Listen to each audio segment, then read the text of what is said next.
For now, the program I'm hosting a hook me, and after that, me a hook up. Some who promote here, Jama. Prostitution there is the best ejuma a warrior. Maybe a prostitute. How? Me worry. Me koko dama be man me daddy. Me a prostitute. You a prostitute? Oh yeah. For 3 months, me cry I enjoy. Me who am mad. Me papa.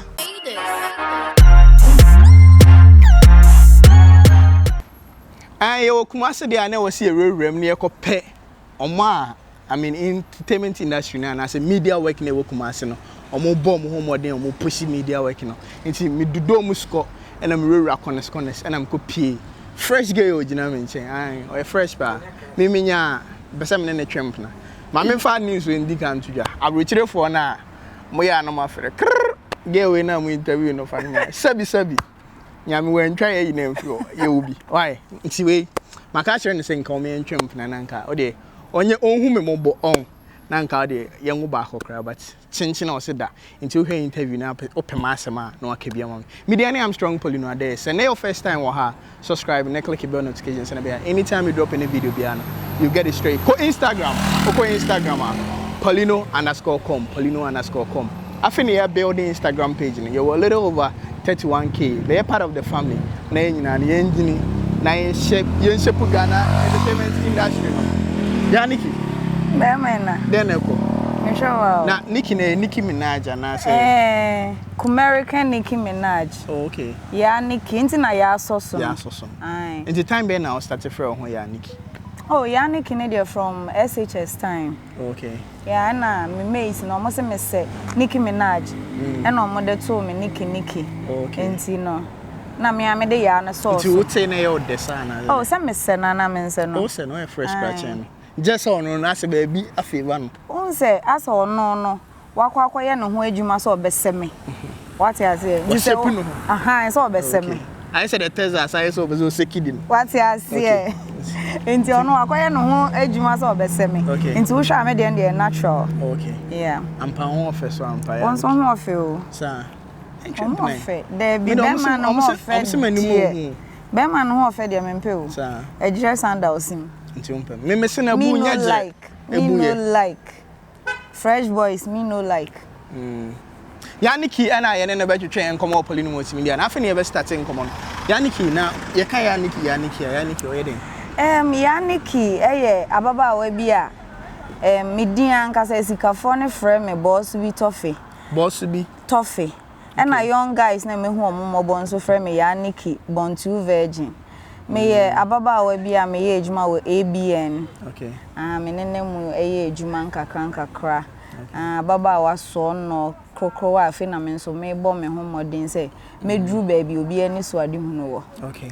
Me di ankasa the princess Funa Jimaima. Funa. Okay, Funa. Oh, and say me. Oh, dem na me meeting Funa na me bisan. Because say be am so we be doing say. Oh, there be Funa. Okay, Jimaima. First time I'm at Saturday. Oh, sir. Me ankasa bibia ye unique. Me free na vrongo. Okay. Yeah, me not na. Okay, that's Nti me more de. Nti na esikafo ne friend boss bi toffee no. O se mo de. Me more de. Unim za nordness any hours the best more de no. I do it me nyan I say me ko test bi na me. Nti we na on ya connect some be confirm. Oh, me just be okay before na me de onti me fan confirm. Next time me no share na my catch them and some na we do dwan. I'm pa no crave because my son. Oh, but one thing so be can be that. Oh, me see be that. Oh, any any only common ko onsre won. Na onsre na pe wo pese also me me. Me sunsumato also. Onse my de hokum as me kasa krema. Sir, Mr. Okasa, me fa me san fefa we. David I interview anyway. I mean Yaa Nicky na you go so ne atwetwe kom. Yaa Nicky o kan say me o say boys in the free born to virgin. Send say nchi mama dey. Say born to no dey emema omo perception is o wa say but omo ba no mu say ntesa na ezo mato me born to virgin. Okay. Na iskafo no nso na ye omo de bro so. Born to na so wa two. Yeah, ma two girls. Wow. What do you say? Mimfie deɛ yɛmfa nto nkyɛn kakra. Ba wo bi a late 30s or late 20s or late. Me afi na mahye ana afi na ase me hye ase ase me na mu 30s. Or early 30s. Okay. Why all these tattoos on your body? What was it? Me wo 6 tattoos. Yeah. Me who back ko? Mechi. 3. Mechi baako, way baako. 1 2. Okay. Ebi wa ha. Aha. Okay. Minyinchiro. You know mo he. Pacho twa no omo he. Okay. We ni e dey na twa. Akosia. Na ha no so. Na we obenwa. Obenwa. Nti udin na wo twetwe mo na se. Me first born your obenwa na me second born ya akosia. Okay. And prempi no go for bebre perception me say omo ye tattoos no omo ye I mean the bad people in our society. Omo ka say ye join your court ni ade but me tattoos na me yegu me ho ne ye ade a me pe say ka me ho anasa ade e be ka me ho for the rest of my life. To say me medin omo ntime pepe free me ho. Okay. For the rest of my life. Me chi nso ye me ne me man picture and I draw atu me chi nti no say o share no na say flower bi. Yeah, we flower. Dandelion. Okay. Yeah, me pepa, me ye nkruma, me ye stew bi a me di bi fra. Okay. Na medua no me nsa echi. Okay. Nti anu nti na wa draw. Yeah, me dey tattoos anka say me fe. Okay. Me fe. Nti o be koso aye mo ana say. Oh yeah, me ye mo. Aka de ma me accept to say me ne betena me tattoo na to me ho. Okay. Yeah. Na omo a oni omo wo ye ne. Oh, me ne be ma ba ko pe na wo ye. Okay. Ana oni ne wo too. Yeah. Me de no. Ba mo jai. Ono de bia ne trimo njai me ba ye hia ye de be ye. Okay. But for me de nhye me trim se me ne no wo ho. Because me no. What can you say actually that? Onim because me me wo yaudie e wo mema ho. Okay. Enti growing up ni nyina na mpe be ma me hu so ye responsible a one me wo me ma no animu nye huhuhu. Okay. Won se be ma bi wo ho a se wa akra na me sew na okose be ma na won ne na ma na ebisa o ma me obanie. Okay. Aha nti na me pe be ma me ne wo a enkra no ho be efe ena nyame ye madom na minya be ma bi no ho de efe no ho so akono sika nso de owo bi na me ne wo tu me mie me ne wo tu nti me ne wo tu wie na asa aye de ho because na no ane me perception na me perception ne be ma wo keke. All right, I think say be a Poleeno Multimedia na your obi first time a wo hu nti e pese ye co story nim kakra on say obi wo ho a one wa wo one na wo ba ko ompe na den ti na be sa na wo tu anana ma ware. Oh, na ye nware ye ba na me mpese me wo ha nti na me pese me wo 2 me ne be ma ba ko awo 2 ana 3 aha me mpese me wo ha okay nti na me ne wo 2 ni nyina no okay one na wo 2 o se ono de ni trim de eni ni trim se waja wo ba wo na wo nim se me kra me njai no se me ma papa no nti me ma papa me jiska wo no ho me ji bibia wo no nti so ba na so be yo nso a me ma ne yo nti ana na mo ma oh there be aware de me mpe aware de me nware bi nti wo twan mama wo 3 like oh say 5 kra me wo but say one ne be ware yes I do ne de onim say enye oba bia na ba wiase so oba ware okay enye oba bia na ba wiase so oba wo enti wo for so ho kwaje marriage material ne pam sha wo be duru ho na no wonye pe okay oh no wa waste material no enti me hu me I don't see myself as a marriage material okay enti me mpa ware na okay Yaa Nicky oye ejuma o ABM Radio 1 yeah Radio 1 a new station right in Kumasi yeah a new station in Kumasi nti radio no yen hwe ni mu say ebia in a period of 5 years no Ghana for bete wonka ana say ubejai ana minjai okay minjai radio ya me frɛ o hwe de me ko niam me ko sunsun o school ye bo me ne ade ma waste my time in classrooms la me mfasa we ne nya adwuma but media kakra na mesua ye na no mum na me di hu ska enti no me hu ne se me frɛ e wo media enti media ne de minja and me started acting and na as me ko then me ade so me dem a te se o se ya so pɛ me me pene ma na ade no so me dem a say me free ho na ya na den aha nti me yes movie na so me dem a me get the chance to do what you want to do. Say me ba wo. Okay. Ba na me pese me ye madam so. Okay. Nti no me try say me kwa wo abansa. E na nya me ye madam makwa wutu nti me ba back no. Wo hwa the way me started radio 1 request e ba. Obi wo hon mo se me pese obeye adwuma wo ha me pese obeye adwuma na. Me njai e ye me frɛ nti no. Ghana enche o meti me din big time. Yeah.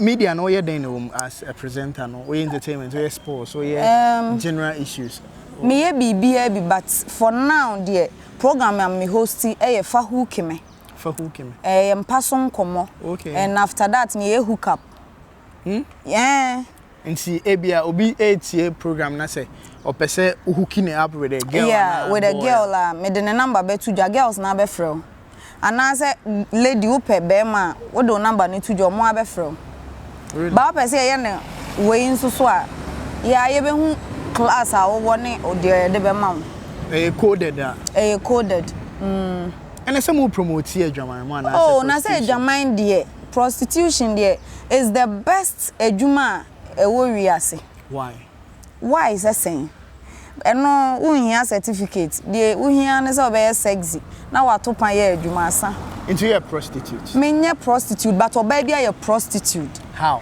me worry ye me kokodama be ma ne me dade me ye prostitute owi o ma me sika koto aduane di otok ebi obeto ka ma me obeto fun na ma me ye prostitute and you know the fact say no the fact say me ngina kwan ho no en charge no ohun eno ne nhyere so no ye prostitute chairman me bia oba bi o ho no mo te on girls bro too we ye prostitute oh more than 3 guys or more than 2 guys we a prostitute the original kwan we bia the whole night onya ba ko pe ne kodai ba wo na day we betimi ne 3 guys ada onya prostitute nchen the original kwan ho enti me dey oh so far as abema ene we ye bibi o to nsuo kura ma wa wage on ware o onye on ho ade enti we a prostitute okay enti no enti we a prostitute oh yeah into a prostitute. I'm a prostitute because me worry yes and me da ye fa me.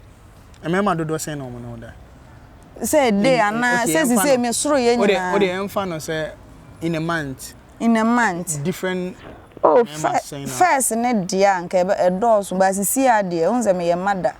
Nti na nye obi a nya the chance to. Okay. You say the awesome. Oh, she said dear. Say boss be toughy. And he said dear. Boss who grown here beba ho. And see, we dey enko the previous into first na nka month. Mema bese. Oh, me anka Sunday me ntime nkan. Edwabo tokre nkom. Ntime nkan. Month. Ai. Na ojina. Say me nya mmoka. Da bi me nyina kwan ho. Say me nya mmoka. Edwuma we ye boka. Nyame boy ya na odi edwatre maaye. Nti wo use ni yi a ena unya de papa free mu ma ode kwa akoya na hu de obenya free mu wahu na de okona san hode na ade konso a mema no so mama na tede men so de me ba bia me free ho de ntime nkote de nkwa me tede agiskaba nti se ya obi ba se Yaa Nicky ma hwe o video ma hwe o interview o Poleeno Multimedia o ye kama pa no afre yemfa wo number ma na is it allow say you oh na si say no camp na me hye no e ho e de okay. He say me baby am share camp na me share ni more de.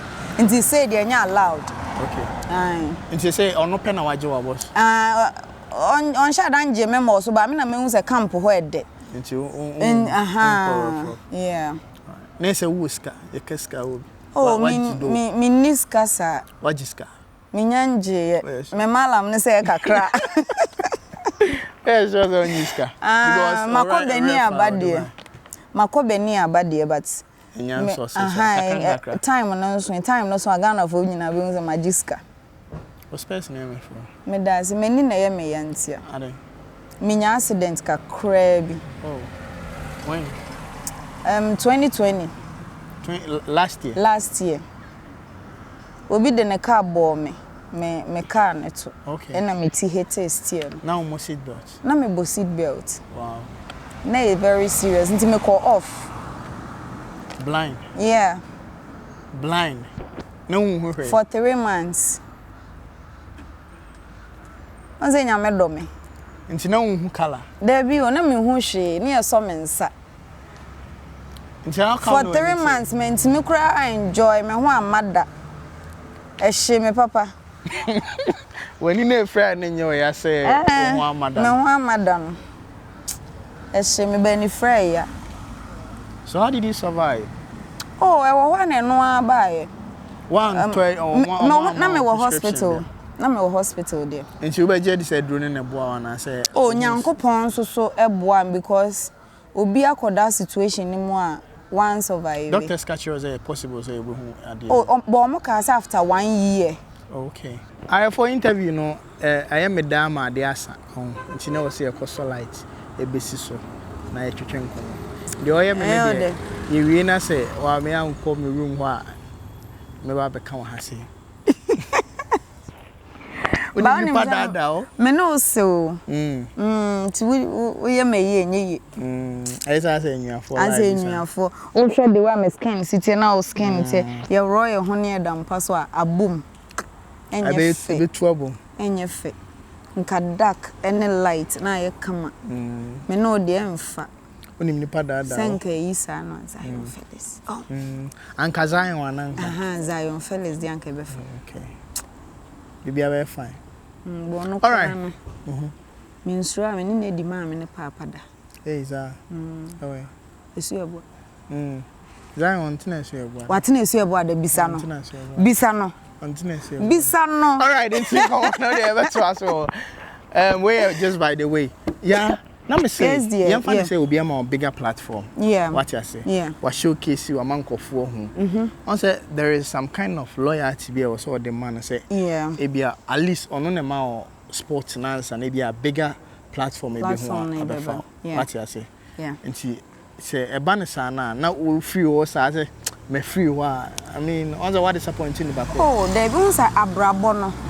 Ye bobra koye nim. Fa ne say na oye bend down boutique na eno na mauska anasa man krofo age o brand no atum ese say wo upgrade wo ho e bia wo pe container kakra wo free container no mu abeka say the type of enkrofo minya no the class of people ese meje shop na me de glass ni AC ebubom ti sana ejuma no nso atie nti enye say me disappointing ni pakro. Okay nti you bet me atwe phone na friend say bia oh some that was here ai ohu me baby o chia me e bibi o kro ti me frɛ me ya say me nso bibi kyerɛ me so me ti me frɛ me ni asem. All right, yeah, that's fine. Yaa Nicky eni nti no say so light na ese so nti interview we ye the baby say ba adasa o ye kra wa ha nti adasa mu no ye de ne beba platform we so ne asa betwetwe nkomo menim say interview we no enkra bi o ma so de onyanya 18 obehwe sa me chopa copy o final words na enko. Oh meka hwe obi a say afa na me bem and omuso me mu ana me gina mu ache enti IG no at official Yaa Nicky and na Facebook Yaa Nicky enti no hit me wo hono mu a na wa like me videos na me YouTube no so Yaa Nicky TV me Yaa Nicky YouTube Yaa Nicky TV YouTube eno so bi pese onya empaso nkomo also subscribe to Unim say apart from no me sanso voice over me advert bibia MC any bibia anti me the number no be ma na dey ato ase mate ana me bobo ma but me mpe abroche ni be ma and you forget bobo mom okay me manager number 0245 678 395 0245 678-395 yeah. Mini manager be anajo be one no be for what is ni menya no hook up. It is a manager unya sa course ni bia na wa fa ne normal. Fa ne normal. Yeah. Because ngofo bi omo ba bi aha na dey interview ni be media na Armstrong Poleeno ade ko Instagram Poleeno_com obo amesa ketia Poleeno_com no follow here. YouTube here, subscribe and click the bell notifications. Anytime you drop any video, you get it straight. Me do mbesi ya, my crown. Bye bye.